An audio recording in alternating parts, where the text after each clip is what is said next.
Hello everyone, मैं हूं कामरान चौधरी और आप देख रहे हैं chemistry with Kamran. Last lecture में हम लोगों ने डिस्कस किया था आइसोटोप्स क्या होते हैं। आज का जो हमारा टॉपिक है वो है relative abundance of isotopes.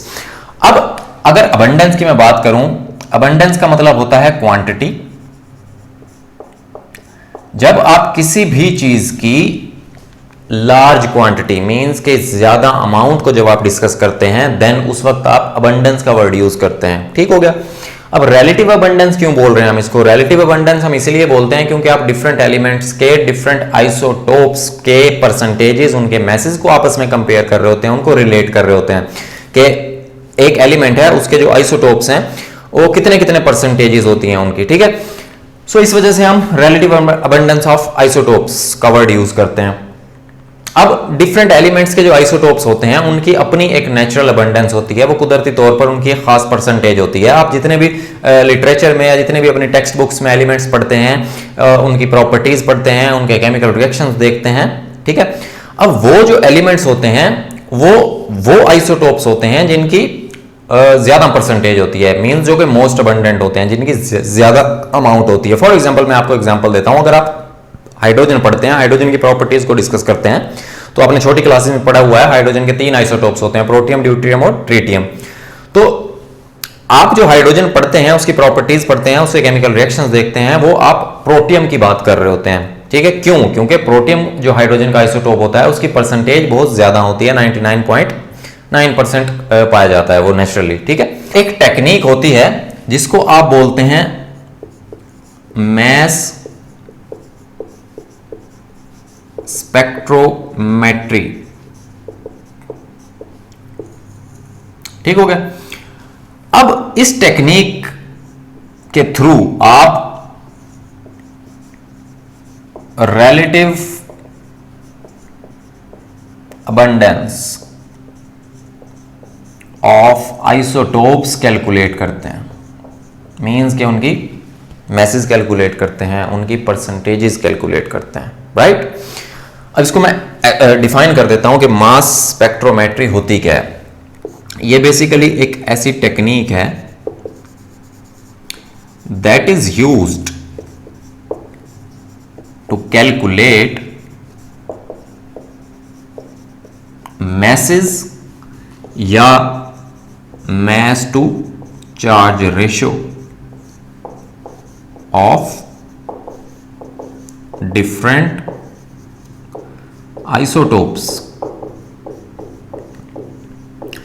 Different isotopes के आप मैसेज कैलकुलेट करते हैं या mass to charge ratio calculate करते हैं। किस टेक्निक के थ्रू? मैस स्पेक्ट्रोमेट्री की टेक्निक के थ्रू। अब ये जो मैस स्पेक्ट्रोमेट्री है ये हम नेक्स्ट लेक्चर में बड़ा डिटेल से डिस्कस करेंगे, बट यहां पर मैं आपको थोड़ा सा बता देता हूं कि ये मैस टू चार्ज रेशियो क्या होती है। मैस टू चार्ज रेशियो होती है the ratio between the mass of cation divided by total charge on it. ठीक है। ऐसे आप mass to charge ratio calculate करते हैं। अब जो नेचुरली अकरिंग आइसोटोप्स हैं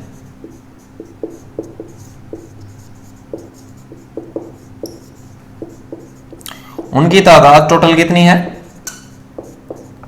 280 आइसोटोप्स नेचुरली तौर पर पाए जाते हैं। ठीक है। अब उनमें से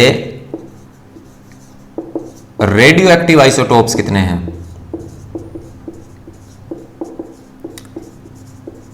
रेडियो एक्टिव आइसोटोप्स हैं, नेचुरली रेडियो एक्टिव आइसोटोप्स हैं 40। ठीक हो गया। अब ये रेडियो एक्टिव आइसोटोप्स होते कौन से हैं? ठीक है। इनको भी मैं आपको थोड़ा सा बता देता हूं कि radio active isotopes are those isotopes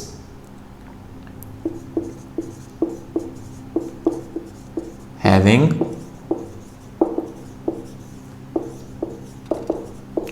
unstable nuclei, जिनका न्यूक्लियस जो होता है, न्यूक्लियाई जो होता है वो अनस्टेबल होता है,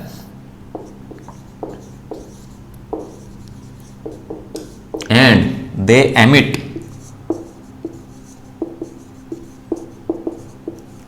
radiations in the form of alpha, beta and gamma radiations. ठीक है। रेडियो एक्टिव आइसोटोप्स ऐसे आइसोटोप्स होते हैं जिनका न्यूक्लियस जो होता है वो अनस्टेबल होता है। अनस्टेबल का क्या मतलब है कि वो अपने अंदर से, उनके न्यूक्लियस के अंदर से एनर्जी एमिट हो रही होती है। अब वो एनर्जी जो है वो रेडिएशंस की फॉर्म में होती है, जो कि 3 टाइप्स की रेडिएशंस होती हैं, अल्फा, बीटा एंड गैमा की फॉर्म में, राइट। सो उनको आप रेडियो एक्टिव आइसोटोप्स बोलते हैं। और रेडियो एक्टिव आइसोटोप्स, नेचुरल जो रेडियो एक्टिव आइसोटोप्स हैं वो कितने हैं? 40 आइसोटोप्स हैं। अब ये तो हो गए नेचुरली रेडियो एक्टिव आइसोटोप्स। ठीक है। अब कुछ आइसोटोप्स ऐसे भी हैं रेडियो एक्टिव आइसोटोप्स जिनको आप खुद से प्रिपेयर करते हैं, खुद से बनाते हैं। ठीक है, आर्टिफिशियली बनाते हैं। उनकी तादाद कितनी है? उनकी तादाद है 300 radio active isotopes have been produced by artificial disintegration। Artificial disintegration के थ्रू आपने तकरीबन 300 रेडियो एक्टिव आइसोटोप्स प्रोड्यूस कर लिए हैं। ठीक है। अब ये आर्टिफिशियल इंटीग्रेशन क्या होती है? आर्टिफिशियल इंटीग्रेशन एक ऐसा प्रोसेस है जिसमें आप किसी भी एलिमेंट के न्यूक्लियस पर, न्यूक्लियाई पर आप अल्फा पार्टिकल्स बम्बार्ड करते हैं। ठीक है। अल्फा पार्टिकल्स फॉल करते हैं, उससे टकराते हैं अल्फा पार्टिकल्स किसी भी एलिमेंट के न्यूक्लियस से, देन उसके अंदर से रेडिएशंस एमिट होती हैं अल्फा, बीटा और गैमा की फॉर्म में। सो वो किस में कन्वर्ट हो जाते हैं? रेडियो एक्टिव आइसोटोप्स में कन्वर्ट हो जाते हैं। कुछ एलिमेंट्स होते हैं जिनको आप बोलते हैं mono isotopic element.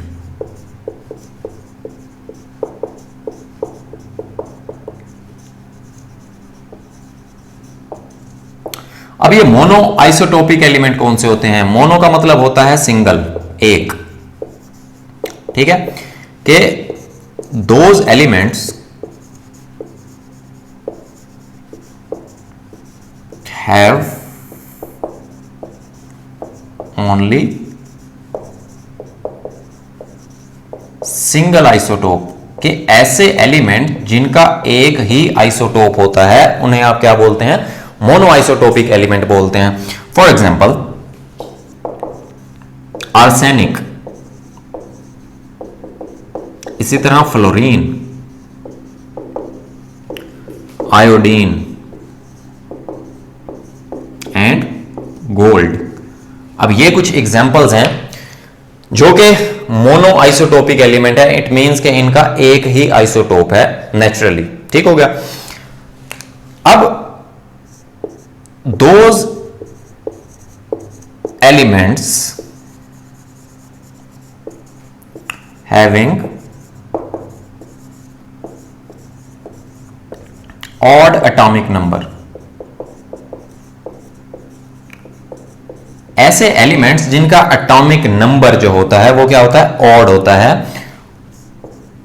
They possess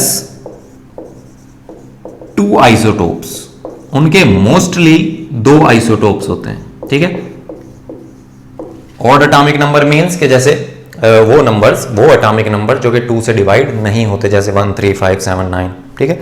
सो इस तरह का जिन एलिमेंट्स का एटॉमिक नंबर है उनके 2 स्टेबल आइसोटोप्स होते हैं। और those elements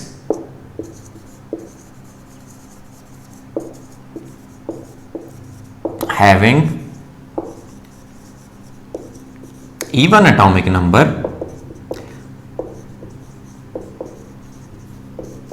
they possess large number of isotopes। अब वो तमाम के तमाम एलिमेंट्स जिनका एटॉमिक नंबर इवन होता है, मींस के ऐसा एटॉमिक नंबर होता है जो कि 2 से डिवाइड हो जाता है, जैसे 2 4 6 8 10। ठीक है। सो इस तरह के एटॉमिक नंबर वाले एलिमेंट्स जो होते हैं उनके जो आइसोटोप्स होते हैं वो 2 से ज्यादा होते हैं, राइट। फिर दोज isotopes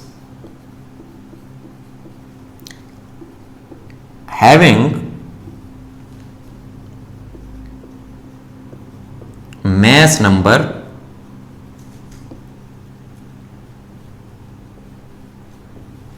multiple of 4,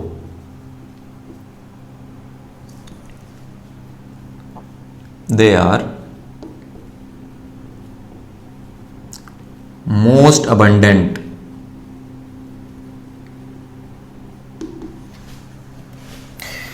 अब वो आइसोटोप्स जिनका मैस नंबर 4 का मल्टीपल होता है, ठीक है, मींस कि ऐसा उनका मैस नंबर होता है जो कि 4 से डिवाइड हो जाता है, उनके जो आइसोटोप्स होते हैं वो मोस्ट अबंडेंट होते हैं, मींस कि उनकी जो क्वांटिटी है नेचुरली वो बहुत ज्यादा है, ठीक है। जैसे मैं आपको एग्जांपल देता हूं, इसमें ऑक्सीजन है, ऑक्सीजन का मैस कितना होता है 16 होता है। इसी तरह मैग्नीशियम है, मैग्नीशियम का मैस कितना होता है 24 होता है। सिमिलरली आपके पास आयरन है, आयरन का मैस कितना होता है 56 होता है। इसी तरह कैल्शियम है, कैल्शियम का मैस कितना होता है 40 होता है। अब आप देखें कि ये जो एलिमेंट्स हैं इनके जो मैसेज हैं वो सारे के सारे मल्टीपल ऑफ 4 हैं, 4 से डिवाइड हो जाते हैं, ठीक है। इस वजह से ये क्या है मोस्ट अबंडेंट एलिमेंट्स हैं, मोस्ट अबंडेंट आइसोटोप्स हैं। They form nearly 50% of earth crust, 50% earth crust का ऐसे आइसोटोप्स बनाते हैं जिनका एटॉमिक मैस या मैस नंबर 4 का मल्टीपल है, राइट। अर्थ क्रस्ट क्या होता है, मींस के जो जमीन की जो अर्थ की आउटसाइड लेयर होती है, आउटर लेयर जो होती है, हार्ड जो लेयर होती है, उसको आप अर्थ क्रस्ट बोलते हैं। जैसे मैंने अभी आपको बताया कि जो नेचुरली अकरिंग आइसोटोप्स हैं वो कितने हैं, टोटल 280 आइसोटोप्स हैं। अब उन 280 आइसोटोप्स में से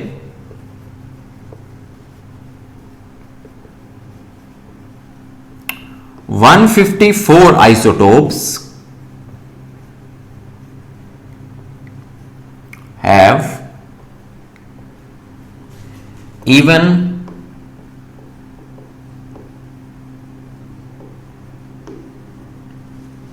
mass number and atomic number। 280 isotopes में से 154 आइसोटोप्स जो हैं उनके जो एटॉमिक मैसेज या एटॉमिक नंबर्स हैं वो क्या हैं, इवन हैं, ठीक है, मींस के ऐसे हैं जो कि 2 से डिवाइड हो जाते हैं, राइट। अब कुछ मैं आपको एग्जांपल दे देता हूं। जैसे हमारे पास एक एलिमेंट है हाइड्रोजन, ठीक है। अब हाइड्रोजन के आपने आइसोटोप्स पढ़े कि 3 आइसोटोप्स होते हैं, प्रोटियम, ड्यूट्रियम और ट्रिटियम। प्रोटियम क्या होता है, हाइड्रोजन का वो आइसोटोप है जिसका मैस कितना है 1 है, और ड्यूट्रियम क्या होता है, वो आइसोटोप है हाइड्रोजन का जिसका मैस 2 है। अगर आप बात करें इनकी परसेंटेजेस की, अबंडेंस की, सो वो कितनी है, प्रोटियम वाला जो हाइड्रोजन का आइसोटोप है उसकी अबंडेंस है 99.985%, ठीक है। सिमिलरली हाइड्रोजन का जो सेकंड आइसोटोप है ड्यूट्रियम, उसकी जो परसेंटेज है वो कितनी है 0.015%, ठीक है। अगर आप इनके मैसेज की बात करें, एग्जैक्टली मैसेज की बात करें, सो वो कितने होते हैं। अब हाइड्रोजन 1 वाला जो आइसोटोप है उसका मैस कितना होता है 1.007825 AMU, ठीक है। ये जो मैसेज है ये एटॉमिक मैस यूनिट या यूनिफाइड एटॉमिक मैस जिसको आप बोलते हैं, ठीक है। हाइड्रोजन का जो सेकंड आइसोटोप है हाइड्रोजन 2 जो है उसका मैस कितना होता है 2.01410, ठीक है। इसी तरह से ये पूरी टेबल आपकी बुक में गिवन है जिसमें hydrogen, carbon, oxygen, nitrogen, sulphur, chlorine और ब्रोमीन के आइसोटोप्स के आपको अबंडेंस और मैसेज गिवन है, सो वहां से आप देख सकते हैं वो। सो अभी तक आपको रिलेटिव अबंडेंस ऑफ आइसोटोप की समझ आ गई होगी। अगर आपको वीडियो पसंद आई है देन चैनल को सब्सक्राइब करें, वीडियो को लाइक करें और शेयर करें। सब्सक्राइब बटन के साथ बेल आइकन को लाजमी प्रेस कीजिएगा ताकि आने वाली हर नई वीडियो का आपको नोटिफिकेशन आता रहे। मैं हूं कामरान चौधरी और हम मिलेंगे नेक्स्ट वीडियो में। Thank you very much.